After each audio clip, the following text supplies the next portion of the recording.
everyone? It's Shane Talk Years 12 here with my second video today. What? That's crazy. I know it is crazy. But anyways, I'm going to tell you why I'm doing videos again real quick, because I said on Monday I was going to quit. Well, I didn't tell you in the first video after the Barrel Rare Form review, but I'm going to tell you now. My summer class for college got canceled, so it's being moved to the fall, so I have nothing to do but work. So when I'm not working, I will make videos ahead of time and then post them on the days when I seem fit that they want to go. So anyways, that's that. And so let me tell you the guys that were playing in the show. You probably read on top, but this is the order as the bands went on to play. The Plot in You, Within the Ruins, After the Burial, Miss May I, and Whitechapel. And so let me start off with me getting to the concert. I get there, the lead singer from Whitechapel is sitting outside of the venue, because it's a small venue and people usually are sitting out in the back and they're smoking, whatever. And so he's out there smoking. I shake his hand.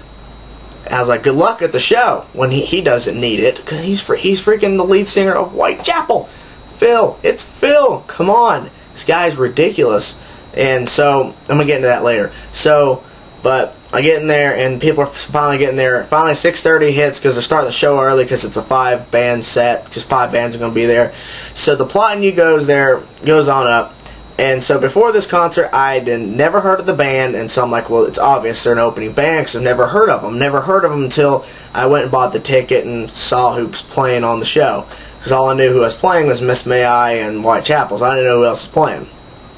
So I was like, okay, so the Plot in You went up there. And guys, I'm going to tell you right now, if you ever heard of the Plot in You, and you probably haven't, because only like 50,000 people have heard about them on Facebook, and so that's not really a reliable source, but to me that really shows how popular you are, because if people really like you, they'll take that extra step on Facebook, because everybody's on Facebook, to go like a band.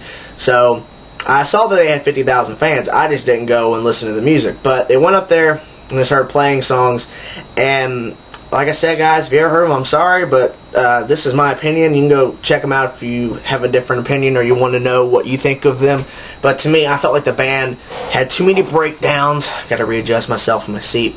But I think like the band, they didn't impress me. That's the bottom line. They did not impress me at all. I felt like the band was trying too hard, because every song had like 3 or 4 breakdowns. They wanted people just to get into the songs, and I just feel like, you know, if you have to write like that many breakdowns in a song just to get people in the audience and live shows to get into your music, I think that shows that, you know, you're trying too hard. So that's just my opinion. But that's basically what it is. And what really made me think, okay, I'm not even going to deal with this band anymore. I'm not even going to go listen to their stuff after the show. And I haven't heard any of their stuff after the show since it happened last week, was when the last song, I think it was the last song, or maybe the second to last song, but the guy said, hey, just okay, I know we're not Whitechapel, but pretend we're Whitechapel. And, you know, that might sound fun and all, like when you're at a show and someone says that, you know, it's like, hey, pretend we're like this, you know, they're just joking around. But to me, I took that as a, he knows, like the band knows that they're not going to go anywhere. I don't see that band making it big, like Whitechapel or Killswitch Engage or any of those bands. I just don't see it. So I'm not impressed by the Plot in You. That's the reason why they're an opening band. They're not really that good.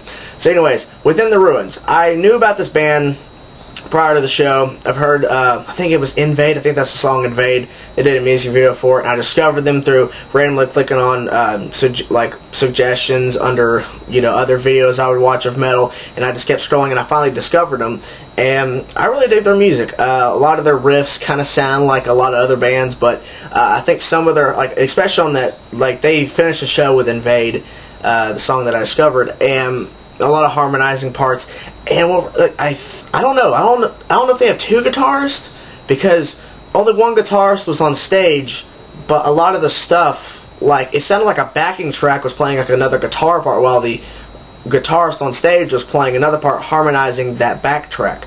So I'm not sure if they had a second guitarist and he quit and they're just playing this tour with Whitechapel and just using a track. I don't know. But regardless, like I noticed that. But regardless, I think the band did tons better compared to the Plot in You, because they went on after and they really, you know, showed them up pretty bad. And so Within the Ruins did a pretty good job. I will give them that. I think that they really got more people were there at the show by then, but they really got the crowd going. The crowd actually did enjoy them, and I did as well. So as you saw, if you haven't seen it, go check it out. After the Burial rare form review. But After the Burial went up there and they blew The Plot in You and Within the Ruins out of the water. No contest. Like, After the Burial really showed them up bad. And so I've heard some of the music before that, but man, like, to sing it live, complete difference. In my word, After the Burial is really good live band. Like the lead singer has a really good stage presence. He really knows how to get the crowd going, and he really, was like yelling at people, circle pit, bang your head, jump up. He was cussing, but I'm not going to say what he was actually saying. But man, he really has a good stage presence, and that's what really made me get into the band more, is because I don't like seeing bands that the vocalist just doesn't care. Just like, okay, I'm going to go up there and just like, whatever. I'm not even going to try to get the crowd pumped. And he did. And the band's technical and has really amazing talent, as I said in the review. So they really blew it out of the water. So After the Burial did an amazing job. I give them props. Like, they're gonna go places for sure. So Miss May I. Here's another point. I gotta say this now. At this point in the concert, this concert is a huge long concert, and so I've been standing for 2.5 hours. My legs are dying.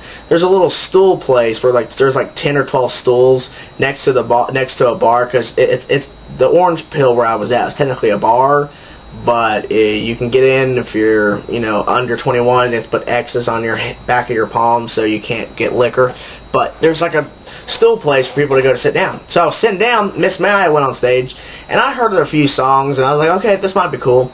And so they were kind of co-headlining, but not really, because it was WhiteChapel's tour, but they were kind of co-headlining because they're pretty big around the world or whatever. So, but I was sitting down. I was sitting down the whole time Miss May I was on stage. I could see the stage clearly. From the side of the stage, I could see all the band members, and the only high point was the last song they played, and the drummer had a little 2-minute drum solo thing he was doing to get the crowd pumped.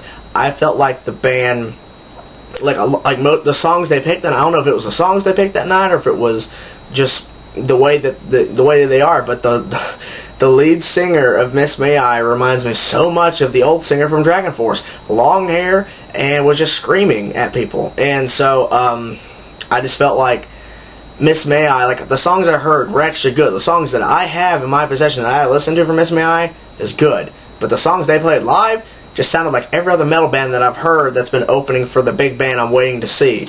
When I went to see All That Remains twice and all that stuff, bands would come up that I've never heard of before, and they would just, try to impress you. I felt like Miss May I was just trying to impress everybody. I felt like the songs they picked were, the songs they picked sounded like every other metal songs that I've ever heard.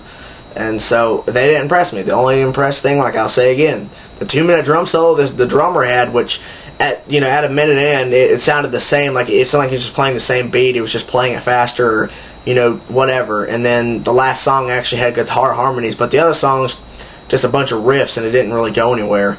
So if you like Miss May I know a lot of people like Miss May I, but I thought I did. But at that point, the live show, I got to give my honest opinion. I'm not going to lie. I wasn't impressed, and just, the 2 high points, and all those songs, and the 2 little high points, it doesn't change the fact that, sorry about that, just wasn't impressing. So finally, after 30 minutes of waiting for Miss May I's crap to get off stage and WhiteChapel getting set up, WhiteChapel hit stage. I've never seen these guys live, and I wish I could go back in time and witness that part of the concert again. Maybe After the Burial. Yeah, After the Burial too. Yeah, Within the Ruins. And yeah, I'm going to remake a concert with just Within the Ruins, After the Burial, and WhiteChapel. No, but WhiteChapel's set, of course, destroyed everybody else. No one compared to WhiteChapel. They played all the hits like Possession, This Is Exile. They played The Darkest Day of Man. They played some other songs too. I can't remember off the top of my head. But Father of Lies, they played that. And they played some of their stuff off of the New Era of Corruption album. And they played, some other stuff off of This Is Exile album. And they played a song off the original. I can't remember. I just can't remember. But if I remember, I'll put it in the below in the description. But WhiteChapel really blew everybody away. Like, all the bands, WhiteChapel was the high point, and of course they're the high point. It's their concert. But WhiteChapel stood out against all the other bands. So WhiteChapel did the best job of the night. And on top of the fact that all of that, Phil, lead singer of WhiteChapel, as I told you at the beginning of the video, I shook his hand. He signed my ticket. So I have a ticket signed by Phil from WhiteChapel. So that made my night, just those two things, shaking his hand and him signing my ticket. So that is the review, guys.